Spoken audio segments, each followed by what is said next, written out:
y en su Biblia busque el libro de los Hechos y vamos a exponernos hoy al capítulo 4, el cual nos viene ocupando ya hace algunas semanas, pero los versos desde el 23 hasta el 31.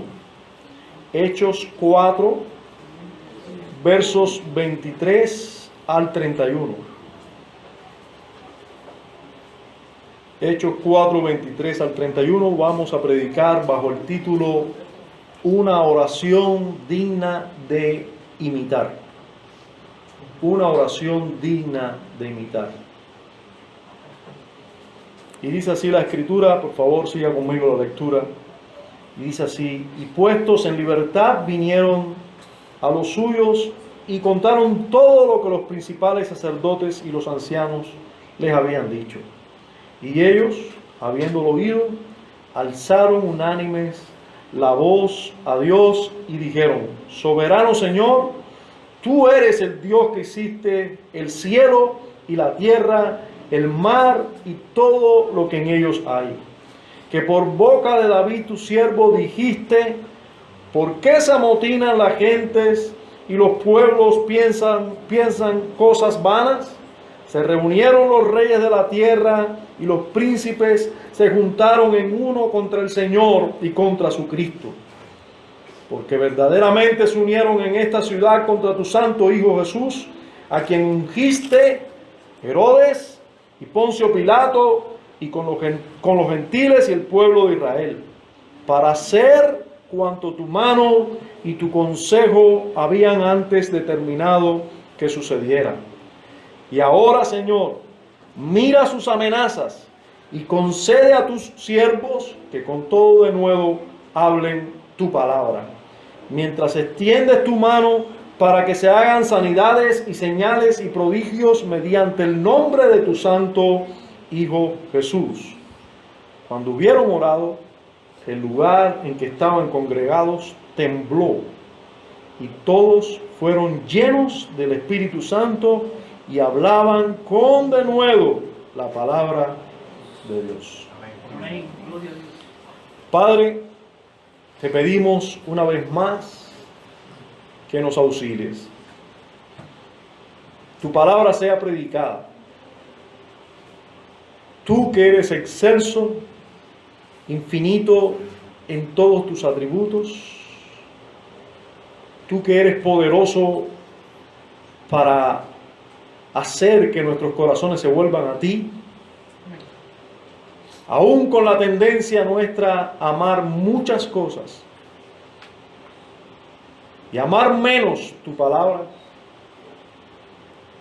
oramos, Dios del cielo, para que reviertas esto, que tu palabra sea muy amada entre nosotros, muy preciada, que sea predicada y que Dios del cielo sea recibida y aprovechada por nuestras almas. Señor, te lo imploramos en nuestro Señor Jesucristo, que hagas esto que te pido y mucho más. Amén. El día de hoy, en el mundo en que vivimos, en el siglo en que vivimos, las oraciones públicas son usadas de tal manera y exhibidas de tal manera que dejan mucho que desear. Hoy en los medios sociales digitales se envían oraciones unos a otros, supuestos creyentes. Pido esto y esto para ti hoy.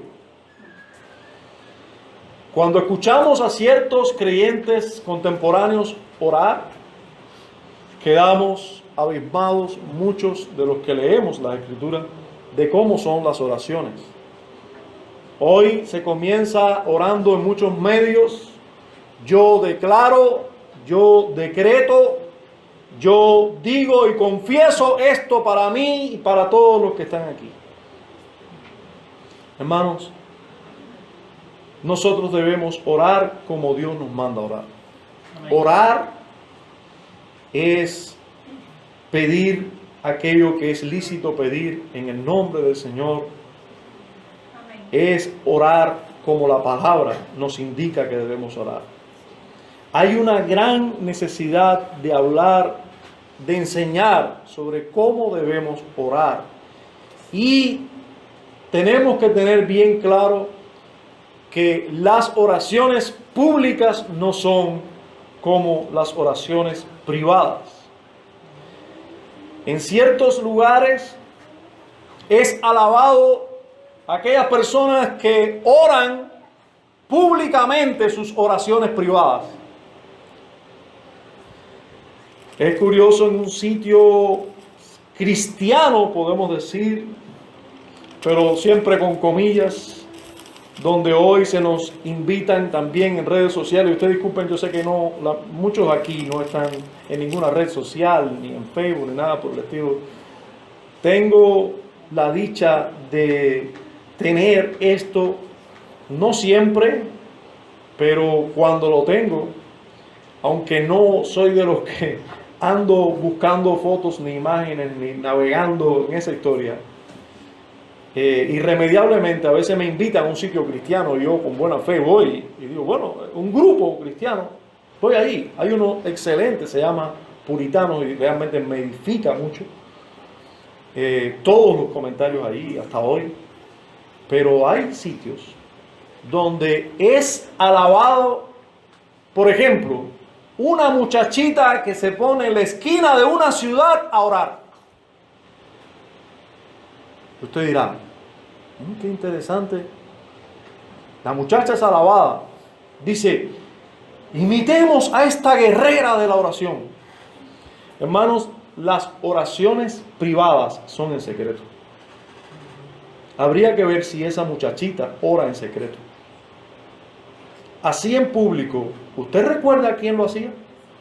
Los fariseos, que son criticados por el Señor, acusados por el Señor.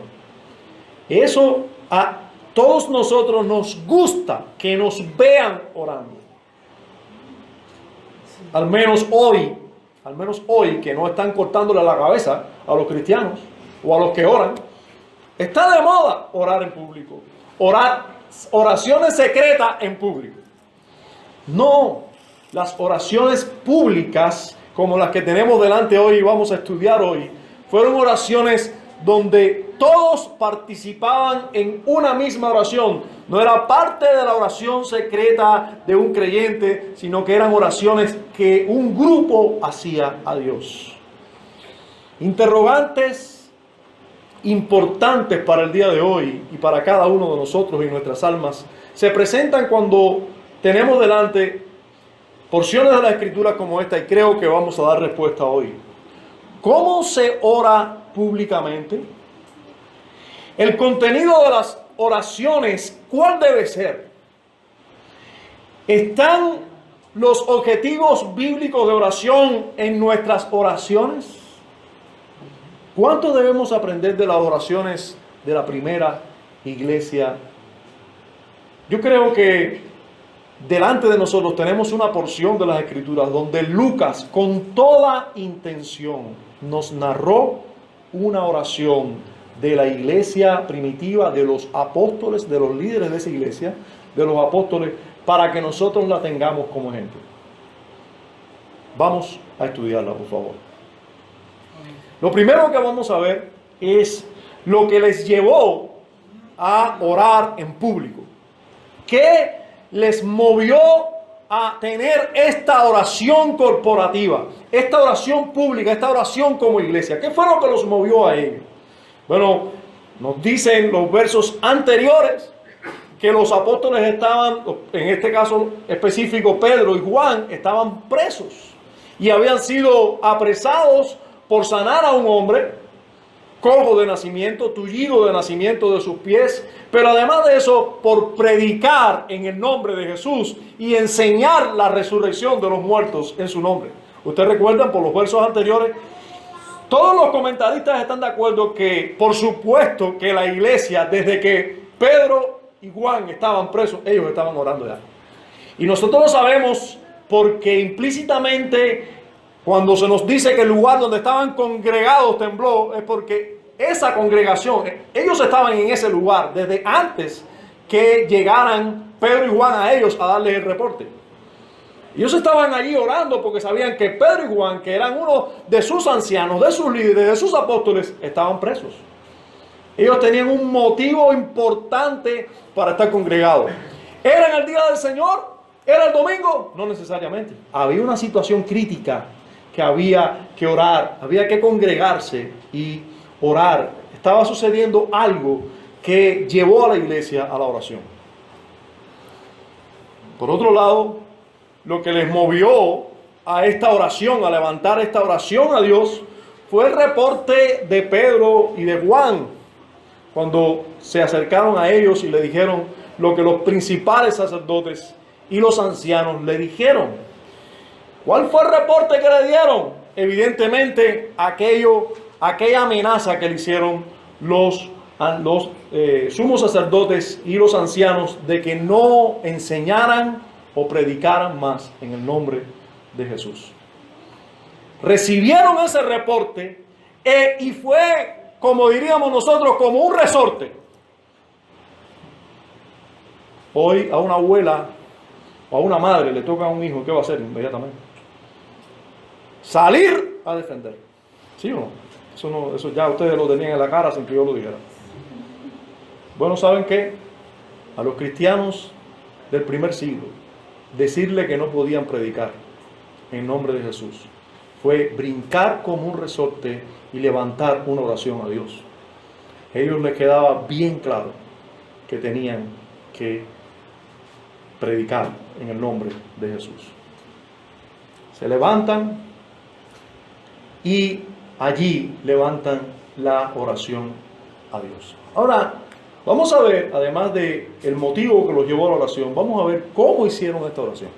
¿Cómo hicieron esta oración? Dice la Escritura, alzando la voz a Dios.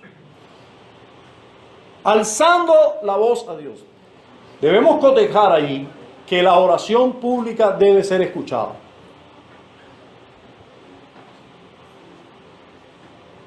Esta oración se pudo escribir. Si se pudo escribir, se pudo escuchar. Si se pudo escuchar, se alzó la voz. Aquí se alzó la voz. Algunos, déjenme decir, hermanos, que en materia de cristianismo se ha hablado de todo. ¿Hasta qué punto se puede alzar la voz cuando oramos o no? ¿Debemos gritar cuando oramos o no? Algunos alegan, Dios no es sordo, no hay que gritar. Y estoy de acuerdo, pero hay que alzar la voz. No podemos orar públicamente de tal manera que algún oyente no nos escuche. O sea, alguno de los que está participando con nosotros en la oración. O sea, yo no puedo orar en público así. Señor Jesús, gracias. Porque no me están escuchando. ¿Quién dirá amén? Es como si yo estuviera orando en lengua. No se entiende lo que yo oro. Cuando oramos en público, y eso por supuesto lo estoy diciendo a los hombres que en esta iglesia enseñamos o oramos en público, independientemente, no estoy enseñando todo lo que se puede enseñar sobre la oración en público, estamos enseñando simplemente lo que aquí la palabra nos está enseñando en esta porción. Pero aquí se nos dice que alzaron la voz, debe ser escuchado. Y fue tan clara que pudo ser incluso escrita esa oración. ¿Podrás tú escribir la oración que hizo el hermano Alain ahorita? ¿Podrás tú escribir cada oración que aquí se hace en público? Deberías, porque se debe orar claro, preciso, alzando la voz. Para que todos podamos decir, oramos de esta manera. Y a eso me quiero inclinar ahora, porque dice las Escrituras que alzaron la voz unánimes. Unánimes. ¿Cómo es que que un grupo de personas pueda alzar la voz unánime? Y luego dice, y dijeron. Así dice la Escritura. Alzaron unánimes la voz a Dios y dijeron. Bueno, hay algo ahí que a mí me choca, porque ¿cómo puede un grupo de personas alzar la voz unánime a Dios y decir algo que no entienda? Si ahora nosotros nos propusiera, vamos a hacer una oración a Dios aquí, Incluso vamos a orar por un tema específico. Vamos a orar por la familia de Juan Primito. Todos sabemos quién es Juan Primito, por lo que está pasando en la familia. Cuando empecemos a orar, todos vamos a levantar la voz y orar como nosotros entendamos. ¿Usted cree que alguien pueda tomar nota de esa oración unánime? Indudablemente no. Hermano, no yo ni ustedes con este razonamiento. Los comentaristas bíblicos también todos están de acuerdo que allí alguien, líder de la iglesia, muy probablemente un apóstol, dice que la escritura que ellos, verso 24 dice, y ellos habiéndolo oído, el reporte de Pedro y Juan, ¿verdad? Alzaron unánimes la voz a Dios y dijeron. Y luego hay 2 puntos y comienza la oración, a ser narrada la oración. Lucas nos está presentando esta oración y claramente escribe Lucas el contenido de esa oración. De la única manera que eso es posible es si alguien dirigió esa oración y todos los demás participaron en la misma, consintieron con amén en que así fuera como se estaba pidiendo. Indudablemente uno de los apóstoles, Mateo quizás, Bartolomé, Natanael, Felipe, Tomás, no sé, otro de los apóstoles levantó la voz a Dios, muy probablemente otro de los apóstoles, y muchos de los que allí estaban, por supuesto, estaban consintiendo con lo que uno de ellos estaba orando. Sin embargo, aquí dice también que esa oración fue unánime. Dice que levantaron, hablando plural, la voz a Dios. O sea, que en cierta manera todos estaban juntos levantando una misma oración. Todos levantando juntos una misma oración, aunque no todos estaban profiriendo palabras, todos estaban orando juntos. Por eso, cada vez que convocamos en esta iglesia una reunión de oración, y cuando estamos orando, aunque sea un hermano quien ore, estamos diciendo que todos estamos orando. Por eso todos tenemos que estar conscientes de lo que oramos, participar en la oración con amén y ser conscientes de lo que se está orando. Todos oramos en ese sentido. Bien, aclarado ese punto, vamos a ver la oración en sí. La oración en sí. Los versos desde el 24 hasta el 30 nos hablan de la oración, el contenido de la oración. Y hablando del contenido de la oración, vamos a comenzar por el principio, por el comienzo, ¿verdad? Valga la redundancia. Y comienza esta oración diciendo: soberano Señor, soberano Señor. Hermano, así comenzó la oración de los apóstoles, y ustedes y yo debemos recordar la situación que estaban viviendo. Estaban viviendo una situación tal que las autoridades puestas por Dios, los reyes y príncipes y los principales del pueblo le estaban ordenando a no hacer algo. Pero ellos les dicen a Dios, soberano, que no es otra cosa, tú eres quien gobierna realmente, quien rige realmente, el dueño realmente eres tú.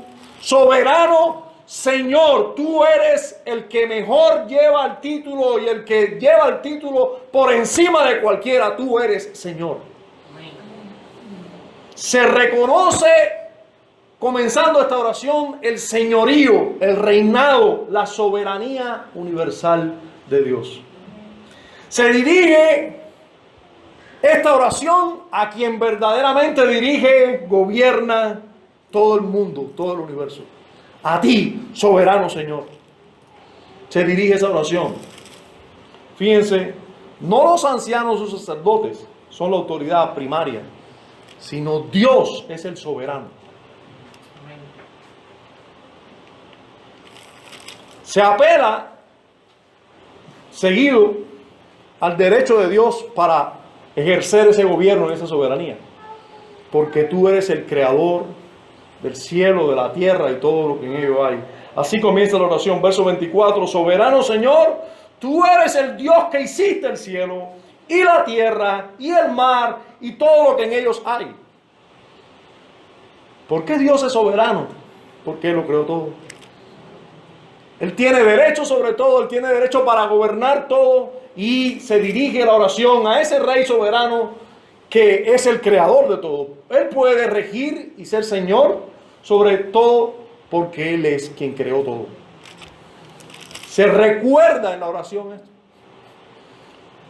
Se ora a Dios, pero se está recordando a uno mismo quién es el soberano, quién es el Rey y por qué puede ser Rey de todo. Porque Él creó todo. Ahora, pasando al cuerpo de la oración y no tanto a esta introducción, dejando la introducción, vamos a ver en qué consiste esta oración. ¿En qué consiste esta oración? Básicamente, la oración aquí consiste en esta introducción que ya les dije, dirigida a ese soberano Señor, pero luego se pasa a una meditación en voz alta y cita de la palabra de Dios, aplicándola al momento en que se vive. Voy a repetir esa idea. Básicamente, esta oración consiste en una petición, pero antes de esa petición, lo que se hace es meditar en la palabra de Dios y citar una porción de las Escrituras donde claramente se cumple esa palabra en el tiempo en el que se está orando.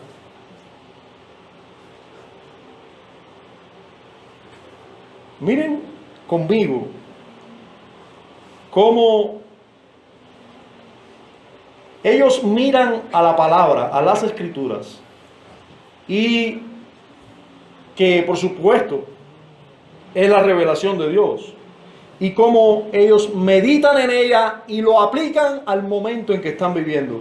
Versículo 25, siga conmigo la lectura, por favor. Dice, luego que dice que tú eres el creador de todo lo que hay, dice que por boca de David tu siervo dijiste, ¿por qué se amotinan las gentes y los pueblos piensan cosas vanas?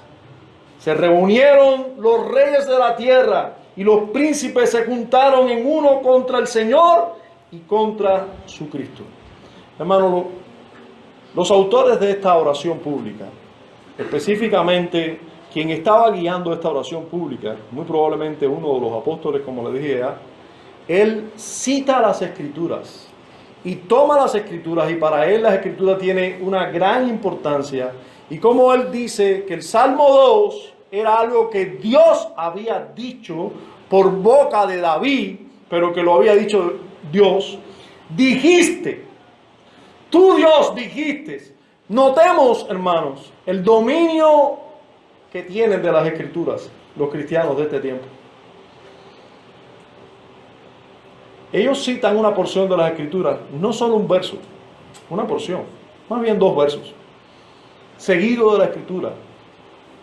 Citan dos versos del Salmo 2.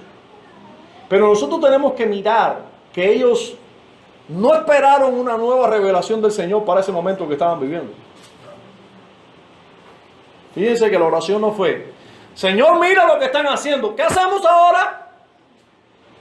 Revélanos qué hacer. Nos levantamos en armas, nos vamos del país huyendo. ¿Qué hacemos, Señor? No, hermanos, ellos fueron a las Escrituras, a lo que ya Dios le había revelado. Ellos miraron atentamente a la palabra de Dios y de allí sacaron respuestas.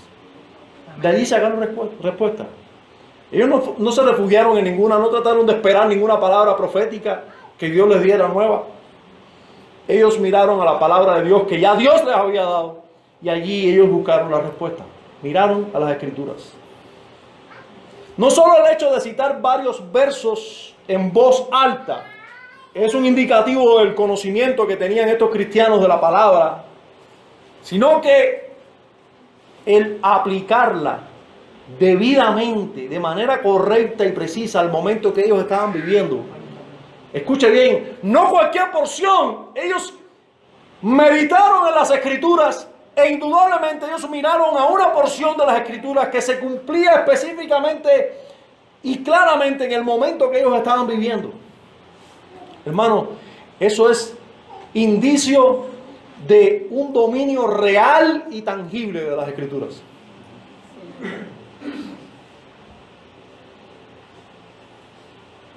Vamos a mirar un momentico el Salmo 2, aunque aquí prácticamente nos lo dijeron exactamente, pero el Salmo 2 dice: ¿por qué se amotinan las gentes y los pueblos piensan cosas vanas? Se levantarán los reyes de la tierra y príncipes consultarán unidos contra Jehová y contra su ungido, diciendo: rompamos sus ligaduras y echemos de nosotros sus cuerdas. Leí hasta el versículo 3 del Salmo 2. Pero fíjense con qué precisión citan el Salmo.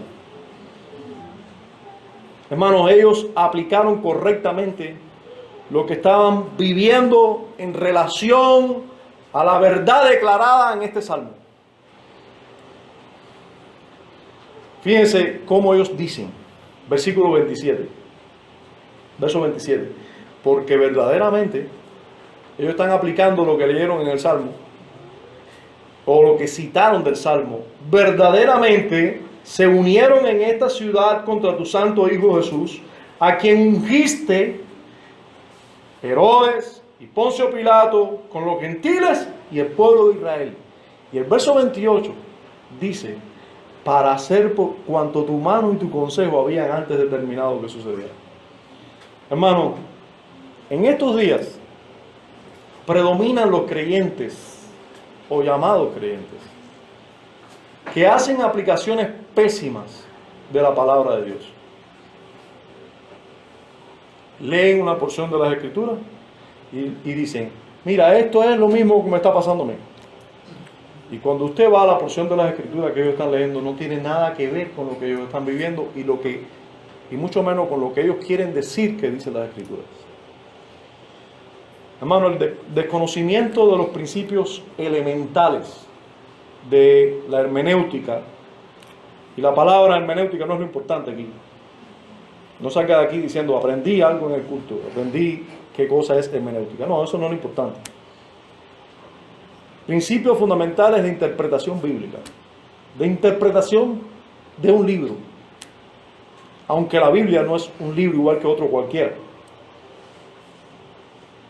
Debo decir que en cierto sentido es un libro. Y debemos, cuando nosotros leemos un libro, tenemos que tener en cuenta quién lo escribe, por qué lo escribe, qué tipo de literatura es. Así nosotros tenemos que acercarnos a la Escritura también, para entenderla, por qué lo escribe, en qué momento se escribió. Nosotros tenemos que hacernos esas preguntas y luego entonces vamos a entender lo que quiso decir el autor humano y divino detrás del humano. A aquellos que iban a recibir ese mensaje, y luego nosotros podemos entender qué mensaje tiene para nosotros. Hermanos, yo creo con todo mi corazón que uno de los fenómenos que más daño le hace al cristianismo y a los cristianos individual hoy es la ignorancia que tienen de estos principios de interpretación de las Escrituras. No sucedía así con los cristianos del primer siglo. Ellos sabían muy bien lo que decía la Biblia y muy bien cuándo debían aplicarlo. Lo mismo que dice el Salmo 2.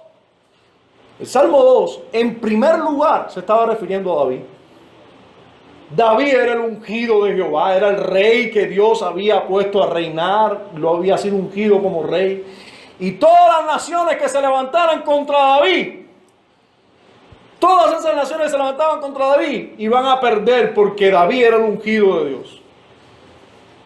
¿Y por qué se levantan contra el ungido de Dios y piensan cosas vanas en contra de él? Porque Dios lo va a defender. Porque sigue diciendo el Salmo: Dios se reirá de él. Dios se reirá de esos que se levantan contra el ungido. Y Dios los va a castigar. Pero Ellos sabían que David apuntaba a un ungido superior a él. Y ese era Cristo. Por eso dice, aquí se levantaron contra tu ungido, contra el que es más rey que David, contra el que es también sacerdote y maestro, el que tú has puesto a reinar para siempre. Ellos se han levantado contra él. Y tú te ríes de ellos. Eso es lo que ellos se sabían. Ellos citan solo los primeros 2 versos, pero estaban conscientes de todo lo que decía el Salmo. De todo lo que decía el Salmo. Hoy, ¿dónde está el conocimiento bíblico que había antes en los creyentes? ¿Dónde está el conocimiento bíblico de hoy? El versículo 28 es aún más revelador del conocimiento bíblico profundo que tenían los discípulos en este instante. Ellos relacionaron lo que le hicieron a Jesús con todo lo anunciado por los profetas. Lo que hicieron contra tu hijo, Señor, es para hacer como tu mano y tu consejo habían antes determinado que sucediera. ¿De dónde ellos sacaron que Dios había determinado que sucediera lo que sucedió con Cristo? Indudablemente, de toda la revelación. Los corderos inmolados. Cristo es el cordero. Toda la profecía de Isaías. Cristo era el cumplimiento de ese profeta o de ese Mesías sufriente. Ellos relacionaron todo lo que la Escritura decía con ese Cordero, con ese Salvador. Y ellos sabían perfectamente que todo lo que decía la Escritura se cumplía de Cristo. Ellos, revisando las Escrituras, pudieron ver claramente que ella les hablaba del Señor Jesucristo en cada una de sus páginas. Hermanos, notemos cómo reconocen que lo que los gobernantes hicieron con Jesús era lo mismo que estaba antes determinado por el sabio y santo consejo de Dios. Y viendo esto, y sorprendiéndonos del conocimiento bíblico que tenían los cristianos, y entristeciéndonos por el poco conocimiento que tienen los que hoy tenemos alrededor, vamos a pasar a esa parte de la oración que es en sí una petición. Versículos 29 y 30 dice: y ahora, Señor, mira sus amenazas y concede a tus siervos que con todo denuedo hablen tu palabra, mientras extiendes tu mano para que se hagan sanidades y señales y prodigios mediante el nombre de tu santo Hijo Jesús. Ahí tenemos la petición como tal. Ahora, le piden que mire o atienda a la maldad de los gobernantes y sus amenazas. Fíjense cómo lo primero que ellos dicen: Señor, mira sus amenazas.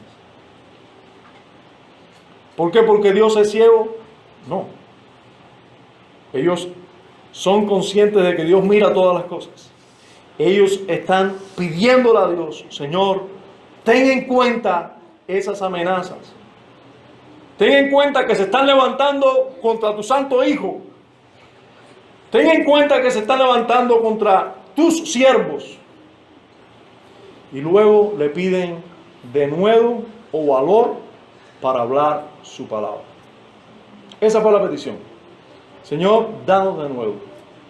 Señor, danos valor para no hacer caso de sus amenazas. Ser consciente de que tú eres el que reina. Ser consciente de que ellos se están levantando como se levantaron las naciones en contra de David, pero que no iban a prosperar como no prosperaron en contra de David. Mucho menos van a prosperar en contra de tu Hijo. Danos a nosotros valor para seguir predicando en el nombre de Jesús. Enseñando en el nombre de Jesús. Ahora, notemos la palabra que usan para hacer la petición. Por favor, vaya conmigo al verso 29. Ahora, Señor, mira sus amenazas y concede a tus siervos. Hermanos, yo creo que Esto que tenemos delante es una oración modelo. Digo una oración modelo no para que nosotros la repitamos, como algunos han interpretado en la historia de la iglesia, que hay que repetir el Padre Nuestro. No, se nos pone una oración modelo delante como muestra de cómo deben ser nuestras oraciones públicas, las oraciones públicas de la iglesia. Ahora, esta oración que se nos pone como modelo de oración corporativa pública, no se ora aquí usando las palabras que proponen muchos en el mundo evangélico contemporáneo. Estos piden que debemos declarar o reclamar, no pedir, sino declaro. Yo me declaro libre de temor. Oraría hoy un carismático contemporáneo. Yo estoy apelando realmente a la conciencia de los verdaderos cristianos que han sido mal enseñados, diciendo que uno tiene que declarar, que confesar, que a Dios no le debemos pedir, como si nosotros fuéramos, estuviéramos pidiéndole limosna a Dios. Hermano, déjenme decirle que nosotros no somos diferentes. De hecho, si tenemos algo diferente es menos conocimientos bíblicos. Eso es lo que tenemos diferente del cristianismo de esta época. Le aseguro que usted no hubiera visto nunca el cumplimiento o parte del cumplimiento del Salmo 22 en esta situación como lo vieron los discípulos de este tiempo. Usted, si algo lo diferencia de los cristianos del primer siglo, es su poco conocimiento bíblico en relación con ellos. Y ellos le pidieron a Dios: concédenos, concede a tus siervos. Ellos no dijeron: nosotros nos declaramos en victoria. Ni dijeron tampoco: nosotros nos declaramos libres de temor. A partir de ahora predicaremos porque yo declaro y confieso que soy esto o aquello. Eso es una mentira que se ha metido en el cristianismo contemporáneo, que es moda, y que no dudo que a los hombres naturales, carnales, les haga sentir mejor, les haga sentirse que oran de una manera más poderosa, les haga sentirse un cristiano superior. Pero déjenme decirle que usted lo que está haciendo así es colaborando con la agenda de las tinieblas, porque esa enseñanza viene del satanismo. Le sugiero, si usted ha sido enseñado de esa manera, si usted en algún momento ha sido orientado de esta manera, ha sido incursado así, que estudie. Le sugiero que estudie la ciencia cristiana, que es metafísica, que es espiritismo. Le sugiero que estudie más de dónde proviene el asunto de la declaración y las confesiones positivas. Viene del mundo del oscurantismo, que propone que todos nosotros, todos los seres humanos, somos dioses y tenemos la capacidad de pedir de esa manera. Pero yo también le exhorto, si usted es un verdadero creyente y me está escuchando, le exhorto a que revisen las escrituras si algún apóstol, algún cristiano, algún verdadero creyente oró alguna vez de esa manera. Yo veo aquí a apóstoles, probablemente a cristianos maduros y conocedores de la escritura, diciéndole a Dios: concede a tus siervos. Por cierto, es muy importante que miren conmigo cómo ellos se llaman a sí mismos delante de Dios, cómo ellos se ven delante del Dios del universo. Tus siervos, dicen ellos. Concede a tus siervos. Hoy en día no se le dice soberano Señor, se le dice papito.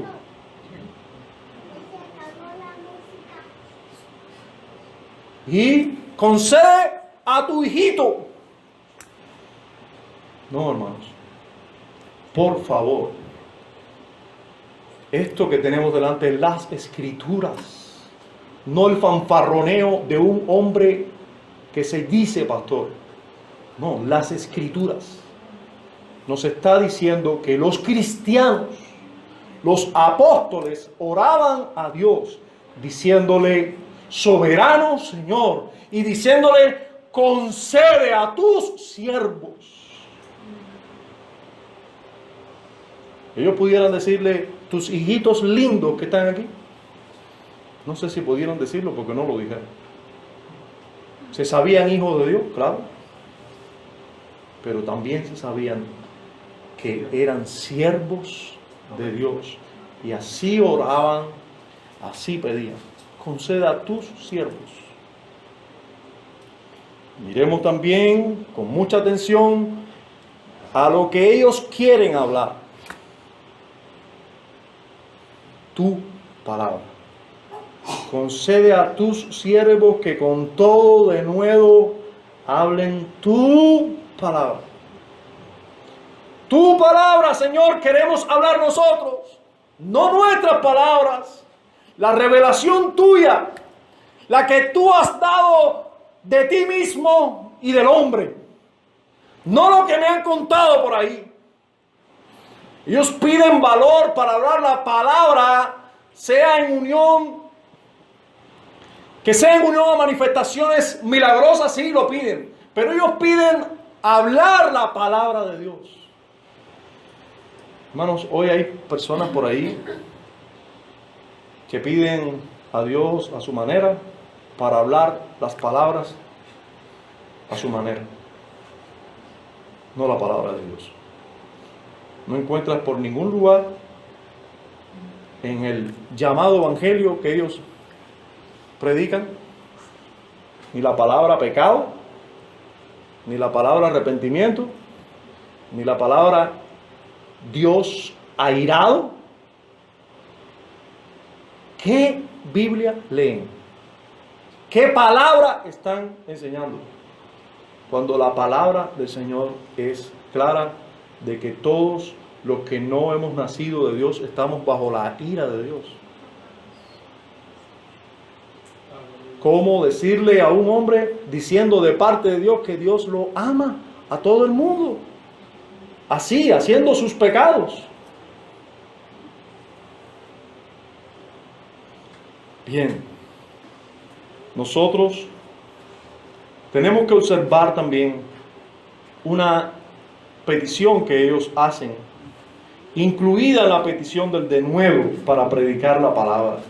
Y es que mientras extiendes tu mano para que se hagan sanidades y señales y prodigios mediante el nombre de tu santo Hijo Jesús. Recordemos, hermanos, que esto fue prometido por el Señor a sus discípulos.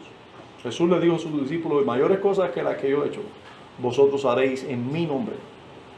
Ahora, nosotros sabemos que hoy se interpreta que esa promesa es para todos nosotros, para todos los tiempos. Ahora, sí es cierto si usted espera que la iglesia va a seguir creciendo mucho más de lo que Cristo, hasta donde Cristo la dejó cuando Él ascendió.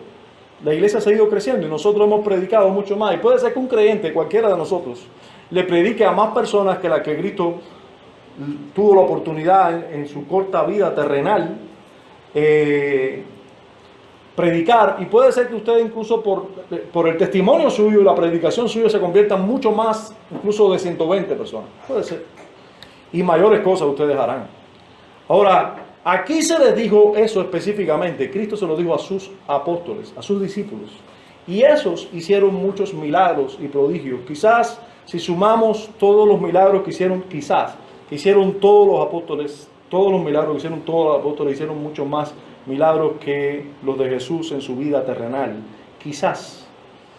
Lo que sí nosotros debemos pensar, no debemos pensar, es que los mismos señales y milagros que acompañaron a Jesús y que acompañaron a sus enviados especiales, a sus apóstoles, los que recibieron el evangelio de parte de Él y transmitieron ese evangelio al mundo, que eso acompaña al creyente hoy.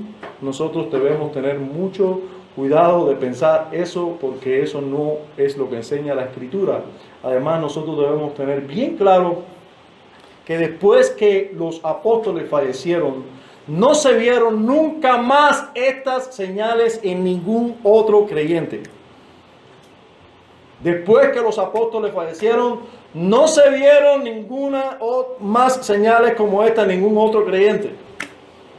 Si estás pensando en alguien por ahí, algún creyente por ahí que tú crees que sí se ven esas señales, si ese creyente se llama Benny Hinn, te sugiero que aprendas más de él. Es un falso apóstol. Por ahí están diciendo que se convirtió Benny Hinn. Por ahí se convirtió Benny Hinn. Es interesante escuchar eso. Que se arrepintió. También lo escuché. Y también lo dije por aquí. Pero todavía eso está por ver. Está por verse. El asunto es lo siguiente, hermano. Si usted revisa la escritura, si alguien está tomando nota, yo le sugiero, si alguien va a tomar nota, que busque Hebreos, porque no tenemos tiempo para hacerlo. Hebreos capítulo 2, los versos del 1 al 5, nos dicen el por qué a los apóstoles les seguían estas señales. ¿Por qué a los apóstoles les seguían estas señales? Y le voy a adelantar la respuesta sin hacer análisis del texto porque no tenemos tiempo. La respuesta es para confirmar la palabra que ellos predicaron. La palabra que ellos predicaron, que los apóstoles predicaron, era la misma palabra que Cristo les había enseñado a ellos. Esa palabra tenía que ser confirmada desde el cielo, que era la palabra del Señor. Recuerden, hermanos, que los apóstoles sí podían hablar de parte del Señor. De parte del Señor. Nosotros cuando hablamos de parte del Señor tenemos que decir capítulo y versículo. Tenemos que citar la Biblia. Ya tenemos que enseñar un principio de las Escrituras para hablar de parte del Señor. Nosotros no tenemos ninguna capacidad para hablar de parte del Señor, una cosa que no está escrita. Los apóstoles sí. Por eso es que se escribió el Nuevo Testamento con escritos apostólicos o de colaboradores apostólicos. Personas que escribieron de parte de ellos prácticamente. Entonces, hermano, haciendo esta aclaración y viendo esta parte de las peticiones, vamos a ver entonces la respuesta inmediata a la oración. La respuesta inmediata a la oración, que por cierto, no siempre es inmediata en nuestras oraciones, pero aquí tenemos una respuesta inmediata. El verso 31 nos narra esta respuesta inmediata. Dice, cuando hubieron orado, el lugar en que estaban congregados tembló y todos fueron llenos del Espíritu Santo y hablaban con denuedo la palabra de Dios. Hermano, hablando de la respuesta, en primer lugar, un síntoma de la respuesta es que el lugar donde estaban congregados tembló. Nosotros estamos delante de un hecho extraordinario y espero que usted se haya dado cuenta de eso. Sí. Lo que sucedió antes del suceso de esta oración fue extraordinario. Un hombre tullido de nacimiento, ya de más de 40 años, totalmente sanado, no solo caminando, sino brincando y glorificando a Dios. Pero aquí encontramos ahora una oración apostólica pidiéndole a Dios de nuevo para predicar. E inmediatamente, yo le quisiera preguntar a todos los cristianos aquí, ¿cuántas de sus oraciones han sido respondidas así inmediatamente?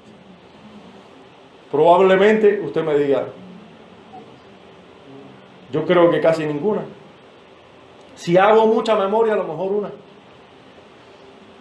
Hermano, estamos delante de un suceso extraordinario. ¿Por qué usted piensa que Lucas lo puso aquí? ¿Usted piensa que Lucas nos puso todas las oraciones que tuvo la iglesia, todas las que él participó? Claro que no. Pero nos plasmó algunas que eran necesarias. Esta era digna de ser plasmada en este libro. Esta oración tuvo una respuesta inmediata. Nosotros podemos ver en las mismas escrituras a hombres de Dios pidiendo que no se les da una respuesta inmediata. No. Le sugiero que estudie el libro de Daniel. Le sugiero que atienda las escrituras y que mire allí a los hombres de Dios orando y la respuesta tardando. ¿Cuánto tuvo que esperar Abraham por ese hijo? Hermanos, aquí vemos una respuesta inmediata. No siempre ocurren así. Ahora, otra muestra de que este suceso y esta oración es extraordinaria y que nosotros tenemos que tener mucho cuidado en qué vamos a tomar de ella y qué no, es que el lugar donde estaban congregados tembló. Hermano, eso no es normal. ¿Cuántas veces hemos estado orando públicamente y el lugar donde hemos estado ha temblado? ¿Cuántas veces eso ha sucedido en la historia del cristianismo? No tengo yo ningún dato de ello. Pero yo creo que Lucas es totalmente veraz cuando me está diciendo que esto ocurrió aquí. Pero nosotros no podemos esperar que cada vez que oremos en público el lugar donde estemos congregados tiemble. Como no debemos pedir que se hagan milagros y sanidades y esperar que van a suceder cada vez que nosotros prediquemos el nombre de Jesús. Cuidado, porque estamos delante de una oración extraordinaria que tiene principios que nosotros tenemos que poner en práctica, pero que tiene detalles que nosotros tenemos que saber que formaron parte de esta etapa de la historia. Estamos leyendo la historia de la primera iglesia. Todo es necesario conocerlo. Todo lo que aquí dice es provechoso para nuestras almas. Ahora, todo no vamos a seguirlo viendo en nuestra historia, ni todo debemos esperar que suceda. Nosotros debemos esperar que cuando nos pongamos en oración, nosotros debemos pedirle al soberano Dios, Rey de toda la tierra, Creador del cielo y de la tierra. Nosotros tenemos que pedir eso. Nosotros debemos seguir pidiendo por de nuevo. Nosotros tenemos que tener en mente la palabra de Dios, la revelación de Dios en nuestras oraciones y ponerlas correctamente en el contexto de nuestras vidas. Pero nosotros no debemos esperar que tiemble el lugar donde nosotros estamos orando. No debemos esperar eso. También dice la Escritura que inmediatamente todos fueron llenos del Espíritu Santo. Yo no sé qué evidencia, y sería especular si me pongo a hablar de qué evidencia, qué vio Lucas, qué le dijeron a Lucas, porque a mí probablemente Lucas no estaba aquí, esto se lo contaron a Lucas. Pero qué le contaron a Lucas que sucedió en aquel lugar, que él pudo afirmar, todos fueron llenos del Espíritu Santo. Porque eso es una tercera evidencia, una tercera respuesta es que hablaron con denuedo la palabra de Dios. Hablaron con valor. Y por cierto, hablaron con valor la palabra de Dios, no su propia palabra. Realmente espero que nosotros hablemos, que seamos llenos del Espíritu y que hablemos con de nuevo la palabra de Dios, que lo pidamos y que hablemos con de nuevo la palabra de Dios, pero no debemos esperar ningún temblor. Hermanos y amigos que están aquí, para terminar de exponernos a esta enseñanza, no podemos dejar de preguntarle alguna cosa al texto también. ¿Cuál fue el centro de la petición de los discípulos en esta oración? El centro de la petición de los discípulos en esta oración, sin duda su petición fue en función de tener valor para hablar la palabra de Dios y en específico hablar en el nombre de Jesús. Ese es el centro de esta petición, de esta oración. Si usted se fija conmigo, eso tiene implicaciones. La agenda de las tinieblas es en contra de Cristo y en contra de la predicación de su nombre. Porque de esta manera, por supuesto, queda anulada la posibilidad de salvación para los hombres, porque no hay otro nombre bajo el cielo dado a los hombres en el cual podamos ser salvos. Por lo tanto, hermanos, la agenda de la iglesia, los planes de la iglesia, sus pedidos, sus propósitos, deben seguir siendo las mismas, o sea, pedir de nuevo o valor para hablar la palabra de Dios y en especial el Evangelio de Jesucristo. Tenemos que hacer esto.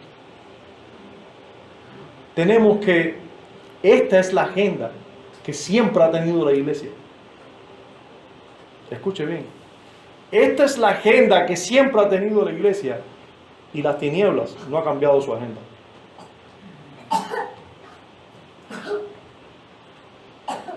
Impedirlo. Ahora, hermano, ¿cómo podremos orar debidamente y pedir de nuevo para predicar la palabra de Dios si no la conocemos? Si tú no conoces las Escrituras, si no conocemos las Escrituras debidamente, ¿cómo vamos a pedir de nuevo para predicarla? ¿Qué vamos a predicar?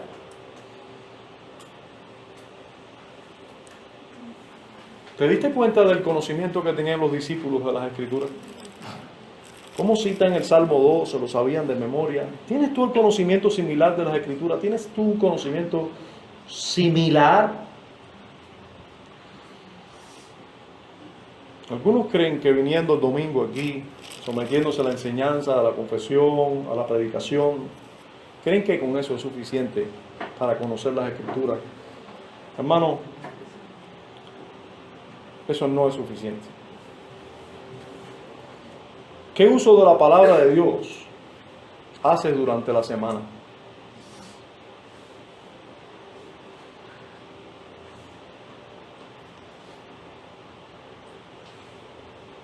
¿La lees? Sí, pastor, la leo. ¿La entiendes? Si no la entiendes, no la leíste.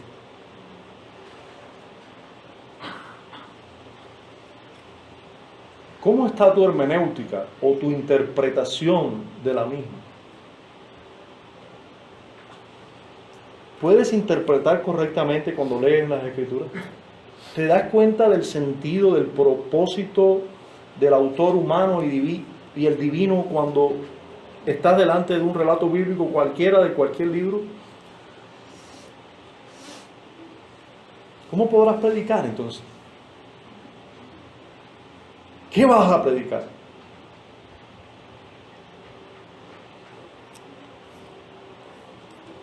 ¿Meditas tú en la palabra de Dios? Hermano, estos hermanos pudieron decir, el Salmo 22 es aplicable correctamente y precisamente aquí, disculpen, el Salmo 2, exactamente aquí, encaja perfectamente aquí, de todas las Escrituras. Ellos pudieron ver que aquí se estaba cumpliendo esto. Ellos estaban viviendo una situación en que los príncipes estaban levantándose y hablando cosas vanas contra el ungido de Dios. Pero además pudieron ver que todo eso era el cumplimiento de toda la palabra, porque ellos estaban haciendo e hicieron no otra cosa que lo que Dios había determinado de antemano hacer. ¿Podrás tú hacer semejante valoración de las Escrituras, meditación en ellas? ¿Entenderás eso? Indudablemente ellos memorizaban las Escrituras. Ellos meditaban en las Escrituras. Yo te quiero preguntar, porque esto tiene que ver contigo. Yo estoy aquí hablando de parte de Dios. Aunque estoy delante de Él, estoy predicando de parte de Él. Me estoy predicando a mí mismo. Y te estoy predicando a ti, cada uno de ustedes. Dios les está hablando, se está dirigiendo a ustedes, es contigo. Amén. Tú tendrás que comparecer delante de Dios personalmente, tú y yo delante de Dios. Amén. Tú me puedes engañar a mí, puedes engañar a todos los que aquí estamos. A Dios ninguno de nosotros podrá engañar. Durante toda la semana, ¿en qué meditas? ¿De qué está ocupado tu mente? ¿En qué estás ocupado la mayoría del tiempo?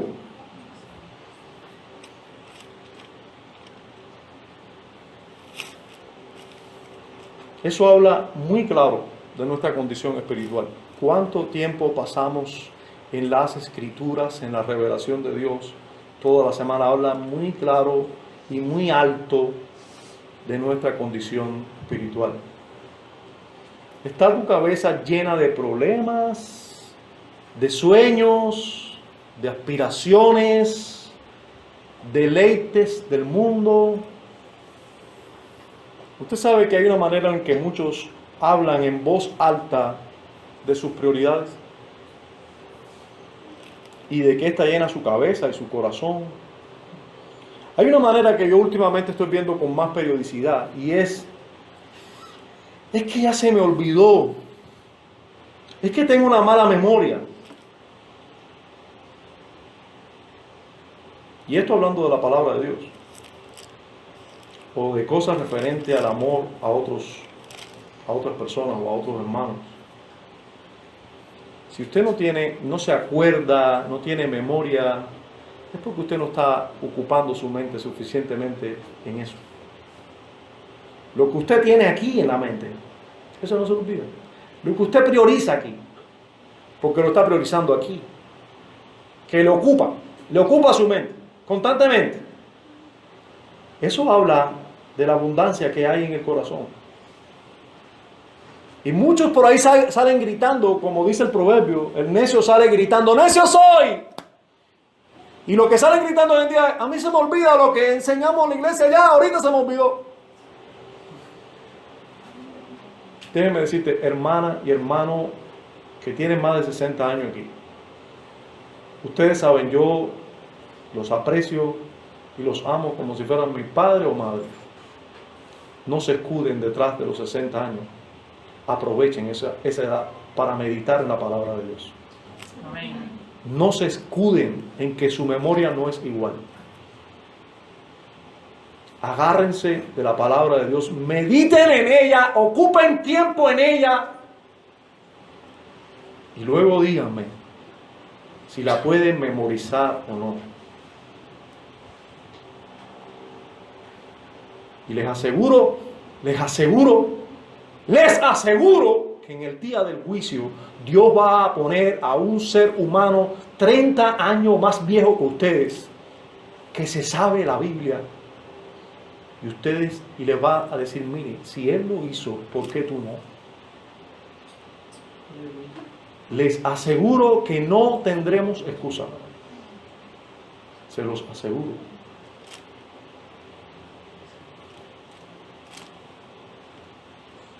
El día del juicio, ahí, dice Jesús, se levantarán generaciones a acusar a otras generaciones.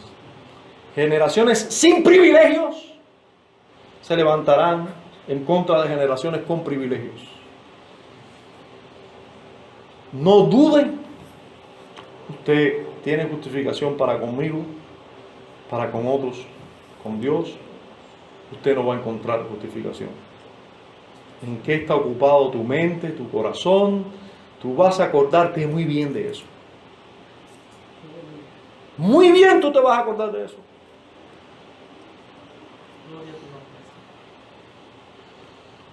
Quiero terminar con una pregunta. ¿Cuándo fue la última vez que oraste porque Dios te diera de nuevo para predicar su palabra y hablar de Cristo como debes? ¿Cuál fue la última vez? Padre,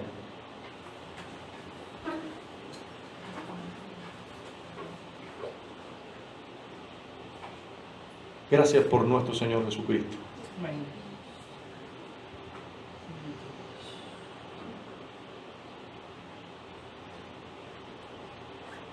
Gracias por tu palabra hoy. Señor, gracias por exponer nuestros pecados. Oh, Señor, encuentres arrepentimiento entre nosotros hoy.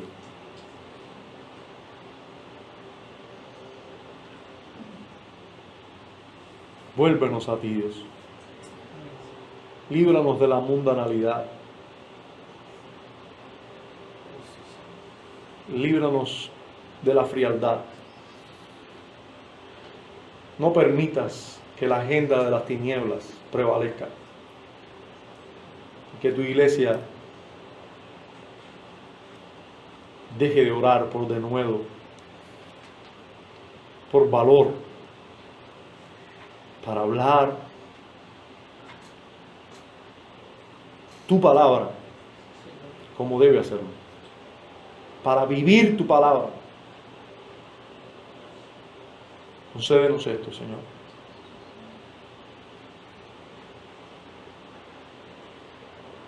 Concédenos verdaderamente esto.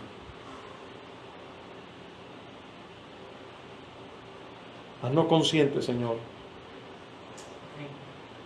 Haznos conscientes de la verdad. Haznos conscientes de la realidad que estamos viviendo. Líbranos del estupor, de la terquedad, de la torpeza, de la incredulidad.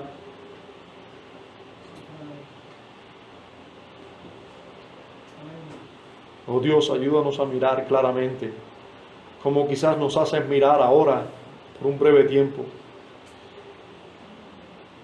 Danos luz para andar en tu luz.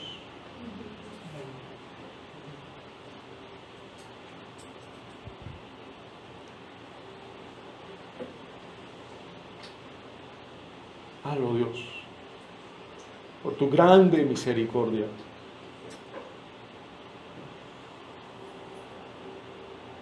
Concédenos, Señor, que la generación de tus hijos de estos tiempos amen tu palabra, mediten en tu palabra, conozcan tu palabra, oren tu palabra